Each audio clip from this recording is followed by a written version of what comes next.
Breaking: Google makes move to censor the news. Warn your loved ones. We have always viewed the internet as the Wild West of the 21st century. It looks like all of this is going to change. In an Orwellian-style twist, our news is about to be censored by Google. The frightening part is they are claiming to censor, quote, fake news. But in actuality, they are censoring news that they do not agree with, aka anything that doesn't fit the liberal narrative, via Mashable. Google and Facebook have been talking about fighting, quote, fake news for quite some time, and now their plan is in motion. They both started their campaigns today. They have marked the websites that have been proven to be, quote, true, as in proven to have an opinion that they agree with, as fact-checked beside the name. The worst part about all of this is now we have to worry about Google censoring the news that we see on a daily basis. The fact that they want to censor what they do not like can cause serious issues.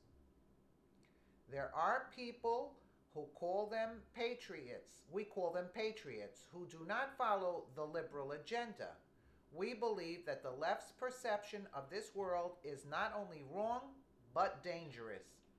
Google can have a differing opinion, and there is nothing wrong with that. However, they are trying to literally censor the opinions of others.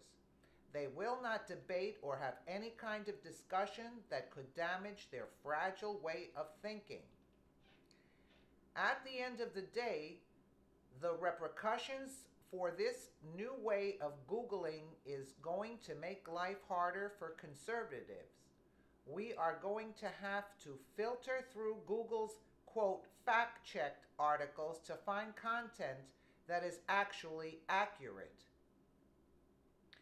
In the long run, this is only going to cause more problems and wedge the divide of this country.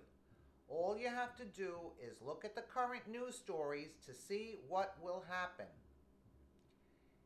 If you tune into any mainstream media liberal news channel, you will hear the phrase, quote, fake news thrown around. Typically, this phrase is used to describe stories published by the right that do not fit the narrow-minded narrative. Think of the future for a moment. Once the system is set up and rolling for a while, we are not going to be able to find any accurate news stories because they are going to be buried at the bottom. This is going to lead people to thinking that what they see as, quote, fact-checked by Google is 100% true. Average internet users are not even going to take the time to consider that there could be a partisan bias. Slowly, the shape of the country could change. The left is going to thrive because their agenda is going to be front and center. The only way we can fix this problem is if we drop what Google is trying to do or get a truly non-biased fact checker. In a perfect world, we should opt to erase the fact checker altogether. People should be able to read and research stories on their own and decide what is true. What gives Google the authority to decide what is true and what is false? We are adults and should be treated as such. I totally agree with this. This is beyond. This is beyond. This is like we're living in a dictatorship here. Let us know what you think in the comments below. And again, thank you for watching.